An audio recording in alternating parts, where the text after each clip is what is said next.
यदि मैं आपसे पूछूं कि आप कौन हैं, तो शायद आप अपना नाम बताएंगे। कुछ लोग अपना व्यवसाय बताएंगे, कुछ लोग अपनी उम्र बताएंगे और कुछ लोग अपने संबंधों के बारे में बताएंगे। लेकिन इनमें से कोई भी वास्तव में आप नहीं है, क्योंकि ये सब आपके शरीर से जुड़े हुए परिचय हैं। और यही वो स्थान है जहां से आत्मज्ञान प्रारंभ होता है।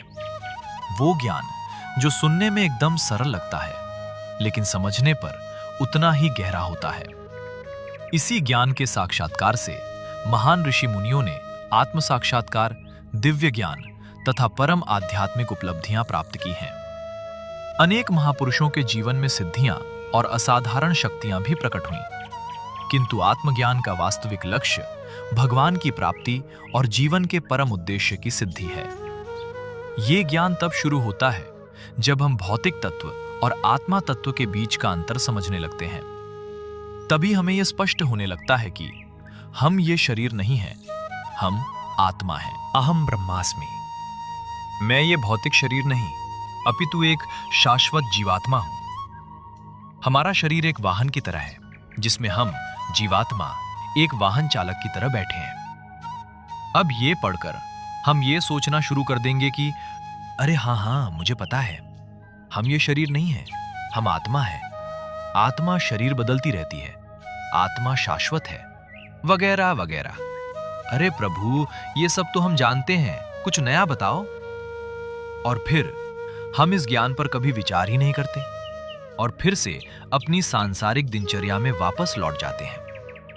परंतु आज नहीं, क्योंकि यदि आप इस विषय को अंत तक समझ गए तो आप केवल ये नहीं जानेंगे कि आत्मा क्या है, आप ये भी समझेंगे कि मृत्यु के बाद क्या होता है, अगला जन्म कैसे निर्धारित होता है, 84 लाख योनियों का रहस्य क्या है, और सबसे महत्वपूर्ण, इस जन्म और मृत्यु के चक्र से बाहर कैसे निकला जा सकता है। आज एक क्षण के लिए रुककर सोचिए, आपका शरीर कितना भी सुंदर, तंदुरुस्त, मोटा, पतला, स्वस्थ, रोगी, युवा या वृद्ध हो, आखिर में तो एक जटिल यंत्र के सिवाय और कुछ नहीं है। यंत्रारूढ़ानि मायया, भगवद गीता 18.61, जो 11 इंद्रियों से बना है, 5 ज्ञानेंद्रियां, 5 कर्मेंद्रियां और 1 मन। 5 ज्ञानेंद्रियों के माध्यम से हमारा शरीर सूचना के रूप में जानकारी प्राप्त करता है। 1. आंखों से दृश्य, 2. कानों से आवाज, 3. नाक से गंध, 4. जीभ से स्वाद, 5. त्वचा से स्पर्श। इस जानकारी के उपयोग से हमारा शरीर क्रिया करता है और 5 कर्मेंद्रियों के माध्यम से कार्य पूरा करता है। 6. हाथ 7, पैर 8, मुख 9, जननांग 10, मलद्वार। इन सभी का संचालन करती है 11वीं इंद्रिय, 11, मन। इसलिए हमारे इस यंत्र जैसे शरीर का मुख्य कार्य है ज्ञानेंद्रियों से जानकारी लेना, मन के माध्यम से उस जानकारी का संचालन करना और कर्मेंद्रियों से अपना कार्य पूरा करना। लेकिन वो क्या है जो ये सब करने की इच्छा करता है? वो क्या है जो सोचता है? वो क्या है जो सुख दुख का अनुभव करता है? या फिर यूं पूछें कि वो कौन है जो इच्छा करता है, सोचता है और इन सब का अनुभव करता है? क्योंकि इच्छा करना, सोचना और अनुभव करना, ये सब शरीर द्वारा नहीं किया जाता। ये सब कुछ कोई और ही करता है, और वो कोई और है आत्मा, जीवात्मा। इसलिए अहम ब्रह्मास्मि, मैं ये भौतिक शरीर नहीं, अपितु एक शाश्वत जीवात्मा हूं। अनादिकाल से हमने असंख्य शरीर धारण किए हैं। बाल्यावस्था का शरीर, युवावस्था का शरीर, वृद्धावस्था का शरीर, सब बदलते रहे। लेकिन जो इन सब परिवर्तनों को देख रहा था, वो नहीं बदला।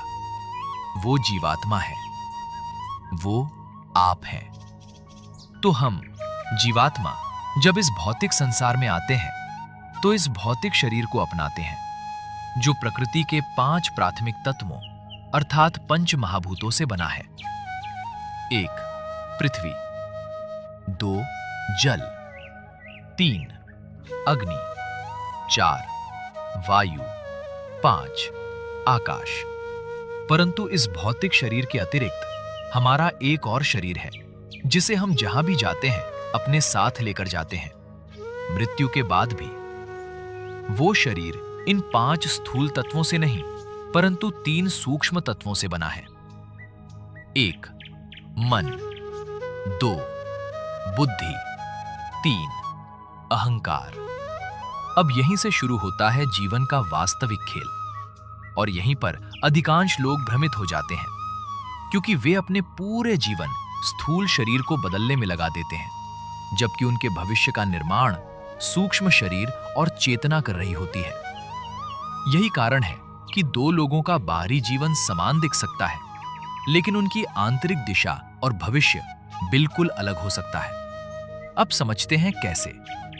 हम अपने विचारों, इच्छाओं और कर्मों से अपने सूक्ष्म शरीर को आकार देते हैं, और हमारा सूक्ष्म शरीर तथा हमारे कर्म मिलकर हमारे स्थूल शरीर को आकार देने में भूमिका निभाते हैं।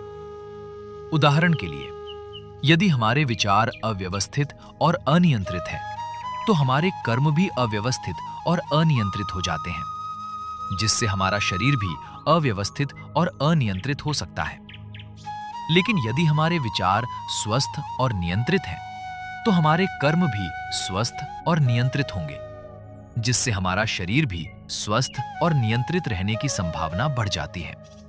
और ज्यादातर समय इनकी वजह से हमारे आसपास का वातावरण तथा हमारे संबंध भी अधिक शुद्ध, स्वस्थ और संतुलित बनते हैं। अब समझिए कि ये तथ्य केवल हमारी रोजमर्रा की आदतों तक ही सीमित नहीं है। ये तथ्य जीवन और मृत्यु पर भी लागू होता है। आइए समझते हैं। भगवान ने इस भौतिक संसार की व्यवस्था इसलिए बनाई है क्योंकि हम जीवात्माएं अपनी स्वतंत्र इच्छाओं का अनुभव करना चाहते हैं।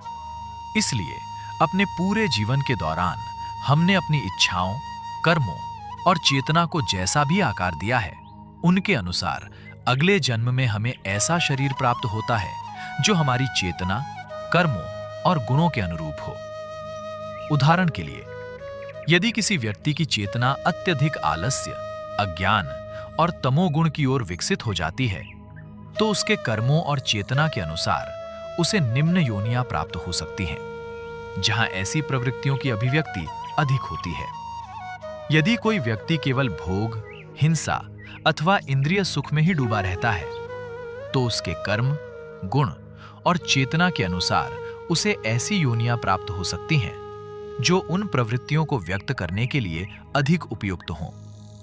और यदि कोई व्यक्ति अपने पूरे जीवन में केवल इंद्रिय तृप्ति और काम वासना में ही डूबा रहता है, तो उसके कर्मों और चेतना के अनुसार उसे ऐसी योनियां प्राप्त हो सकती हैं जहां उन प्रवृत्तियों की अभिव्यक्ति मानव जीवन की तुलना में अधिक हो। और अब हम उस विषय पर पहुंचते हैं जिसके बारे में आज सबसे अधिक भ्रम फैलाया जाता है। 84 लाख योनियां। विभिन्न भौतिक इच्छाओं, कर्मों, गुणों और चेतना के स्तरों के अनुसार 84 लाख प्रकार की योनियां होती हैं। और मृत्यु के समय हम चेतना के जिस भी स्तर पर होते हैं तथा हमारे कर्म और संस्कार जैसे भी होते हैं, उनके अनुसार हमें अपनी प्रवृत्तियों को व्यक्त करने हेतु उपयुक्त शरीर प्राप्त होता है। जैसा कि पद्म पुराण कहता है, जलजा नवलक्षाणी, 9 लाख जलीय योनियां हैं। स्थावरा लक्ष्य विंशति, 20 लाख वृक्ष एवं वनस्पति योनियां हैं। कृमयो रुद्र संख्यकाः, 11 लाख कीट एवं सरीसृप योनियां हैं। पक्षिणाम दशलक्षणम, 10 लाख पक्षी योनियां हैं। त्रिंशल्लक्षाणी पशवः, 30 लाख स्थलीय पशु योनियां हैं। चतुर्लक्षाणी मानवाः, और 4 लाख मानव योनियां हैं, जिनमें देवता, दैत्य, दानव, गंधर्व, किन्नर, यक्ष, पितर, चारण आदि भी समाहित हैं। और इन विभिन्न योनियों की प्राप्ति में हमारी इच्छाएं, कर्म, गुण और चेतना महत्वपूर्ण भूमिका निभाते हैं। हम जैसी इच्छाएं बनाते हैं, जैसे कर्म करते हैं और जैसी चेतना विकसित करते हैं, उसी के अनुसार हम जन्म और मृत्यु की यात्रा में विभिन्न शरीरों को प्राप्त करते रहते हैं। अब सोचिए, दिन रात हम अपने शरीर को आराम प्रदान करने और सजाने हेतु निरंतर प्रयास कर रहे हैं, लेकिन वास्तव में सबसे अधिक महत्व हमारी चेतना का है। और यहीं से समझ आता है कि संत, साधु और महापुरुष चेतना को शरीर से अधिक महत्व क्यों देते हैं। इसलिए वे केवल उतना ही शरीर पर ध्यान देते हैं जितना आवश्यक हो, जिससे शरीर स्वस्थ और स्वच्छ बना रहे, और अपना अधिकांश ध्यान चेतना के विकास में लगाते हैं, क्योंकि आखिर में हमारी चेतना, कर्म और गुण ही मिलकर हमारे अगले जन्म की दिशा निर्धारित करते हैं कि हमारा अगला जन्म किसी कीड़े, पशु, पक्षी, वृक्ष, मानव या किसी उच्च लोक में देवता के रूप में होगा, या फिर हमारे पास एक और विकल्प है। और यही मानव जीवन की सबसे बड़ी विशेषता है। 84 लाख योनियों में भ्रमण करने के बाद भी जीव को मानव जन्म इसलिए प्राप्त होता है ताकि वो अंतिम निर्णय ले सके, भौतिक संसार की ओर या भगवान की ओर। यदि हम अपने जीवन का उपयोग अपनी चेतना को भगवान की ओर, वास्तविक आध्यात्मिक सत्य की ओर ले जाने के लिए करते हैं, तो हम इस संसार के जन्म और मृत्यु के चक्र से हमेशा के लिए बाहर निकल सकते हैं और अपने मूल शाश्वत स्वरूप में, अपने शाश्वत निवास स्थान को वापस जा सकते हैं, जो कि सत, चित्त और आनंद से युक्त आध्यात्मिक जगत है, जहां न जन्म है, न मृत्यु, न बुढ़ापा है, न रोग। जहां हमें मिलेगा वो परम सत्य जिसकी खोज में हम अनादि काल से भटक रहे हैं। परमात्मा, ईश्वर, भगवान, परमेश्वर। और जब जीव अपनी वास्तविक पहचान को समझकर भगवान की शरण ग्रहण करता है, तब उसकी जन्म और मृत्यु की यात्रा समाप्त हो जाती है। यही आत्मज्ञान का अंतिम उद्देश्य है। केवल यह जानना नहीं कि मैं आत्मा हूं, बल्कि यह जानना कि मैं भगवान का शाश्वत अंश हूं और मेरा वास्तविक घर यह भौतिक संसार नहीं, अपितु उनका शाश्वत धाम है। अनादि काल से हम कभी मनुष्य, कभी पशु, कभी पक्षी, कभी देवता और न जाने कितने शरीर धारण करते आए हैं, लेकिन इन सभी यात्राओं के बीच एक सत्य कभी नहीं बदला। हम शरीर नहीं थे, हम शरीर नहीं हैं, हम शरीर नहीं रहेंगे। हम आत्मा थे, हम आत्मा हैं और हम आत्मा ही रहेंगे। प्रश्न केवल इतना है, क्या हम इस जन्म में अपनी वास्तविक पहचान को जान पाएंगे? यदि आपको यह चर्चा उपयोगी लगी हो तो कमेंट्स में लिखिए अहम ब्रह्मास्मि। और यदि आप आत्मज्ञान, योग, वेद, उपनिषद, गीता और सनातन ज्ञान को गहराई से समझना चाहते हैं तो चैनल को अवश्य सब्सक्राइब करें, क्योंकि ये तो आत्मज्ञान की यात्रा का केवल